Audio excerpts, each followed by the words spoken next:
Aujourd'hui, je le rappelais, c'est que 50% de la population parisienne qui Mmh. gagne moins de 2 500 € par mois et qui Mmh consacre mh. plus de 35% en moyenne de son Mmh. revenu à son loyer. C'est une moyenne. On est Ça, le plutôt à problème des loyers à 50% Paris, ou c'est un problème. 70% pour certaines Voilà. personnes. Donc oui, c'est un énorme problème, le Oui, problème oui, de il y a logement. mais On est, non, mais on il y est a en pas de doute. crise absolue. Et moi, je dis, dans mon programme, je décréterai l'urgence.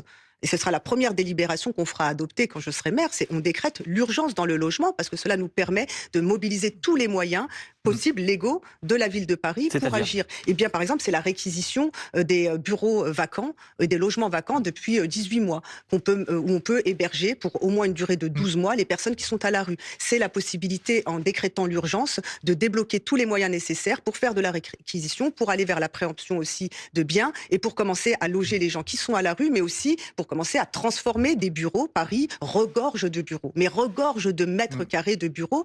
La majorité sortante en a construit 1,6 million supplémentaires en 9 ans. Mmh. Or, Je on voudrais a des avoir l'avis bureaux d'Alain Vamel vacants là-dessus.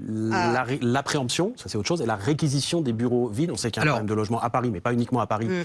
oui. aujourd'hui en France. Est-ce qu'il faut aller jusque-là? Alors, la préemption, c'est légal, c'est possible, et en l'occurrence, ce serait plutôt intelligent. Préemption, c'est quand la ville Oui. achète un logement qui est en vente. Oui, en oui, disant, un logement est en vente et la municipalité l'achète. Bon, alors évidemment, il y a un problème de financement qui peut se traduire dans les impôts locaux, mais en soi, c'est tout à fait possible.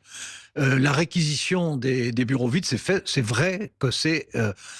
aujourd'hui, il y a des bureaux vides dans Paris dans une proportion qui est inhabituelle et qui est regrettable. Est-ce qu'on peut les mobiliser comme ça? Juridiquement, c'est quand même assez compliqué. Et là, c'est un autre problème que vous auriez à régler, ça l'est aussi financièrement.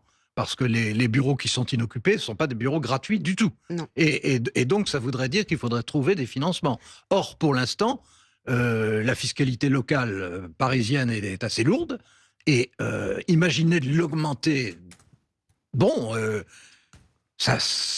disons que intellectuellement, ça peut se tenir, mais comme argument de campagne électorale de dire il faut augmenter les impôts locaux parce que ça nous permettra d'acheter des bureaux vides, je suis pas sûr que ça soit le plus compréhensible. Ce qu'il faut faire absolument, c'est loger ceux qui sont à la rue aujourd'hui. On ne peut pas Mmh. le promettre et ne rien Mmh. faire en face. Mmh. Ce qu'il faut faire, c'est lutter contre la spéculation et les sources de la spéculation. Mmh. Avoir des bureaux vides à Paris et continuer d'en construire, c'est une folie. C'est pour ça que nous, on dit on posera un moratoire non, sur la mais construction de ça, bureaux. c'est autre chose. Non, oui, c'est autre Oui, chose, mais c'est sur la autre chose. réquisition, par exemple, la loi de 2025 sur la transformation des bureaux en logement a été adoptée donc Oui.